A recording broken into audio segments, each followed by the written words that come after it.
महाराष्ट्रामध्ये इयत्ता पहिलीपासून आता शेती शिक्षणाचे धडे दिले जाणार आहे।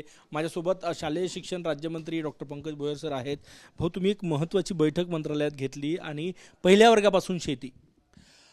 आपण सर्वजण जाणतो की आपला देश हा कृषीप्रधान देश आहे आणि ह्या देशामध्ये शेतीचं महत्त्व आधी होतं, आताही आहे आणि भविष्यात देखील राहणार आहे।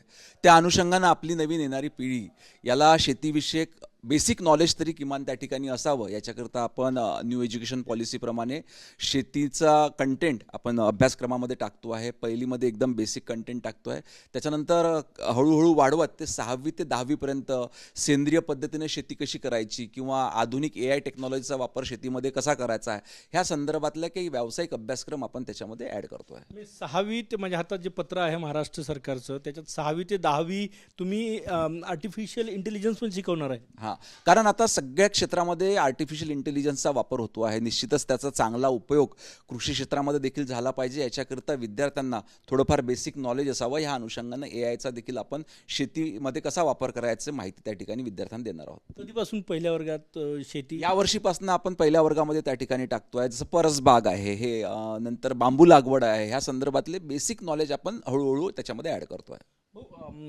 पूर पीडित जो भाग आहे तिथल्या विद्यार्थ्यांना दिलासा देण्यासाठी सरकार काही विचार करत आहे का?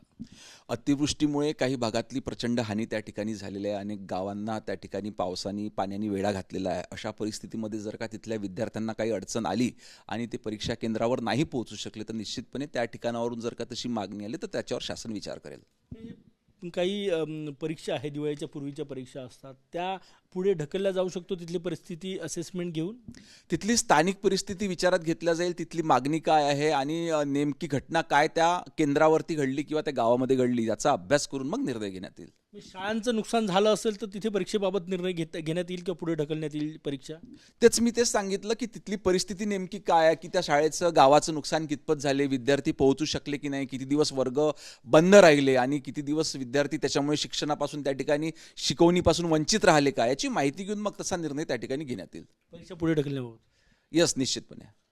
राष्ट्रीय स्वयंसेवक संघाचं शताब्दी वर्ष आहे आणि सामाजिक समरसतेचा विषय घेऊन काँग्रेस नेत्यांनाही निमंत्रण देण्यात आलेलं आहे। कसं बघता तुम्ही याच्याकडे?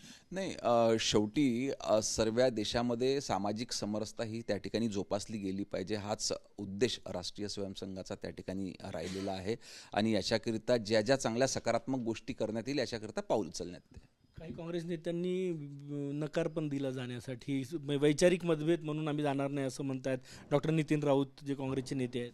आम्ही सकारात्मक विचार करतोय, कोणी त्याला नकारात्मक घेत असेल तर आम्ही त्याच्यावर काही करू शकणार नाही।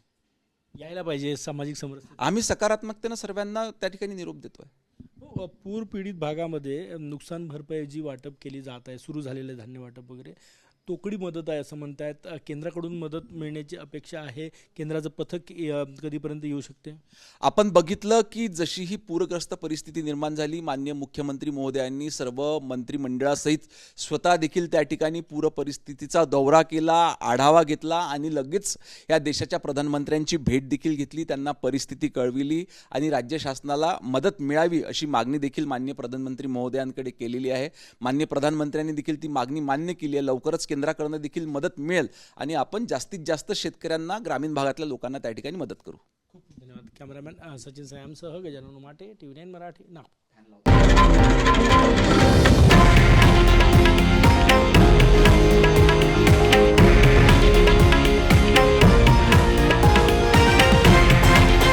हे आहे देशातील नंबर 1 न्यूज नेटवर्क आणि आपण पाहत आहात TV9 मराठी, एकमेव।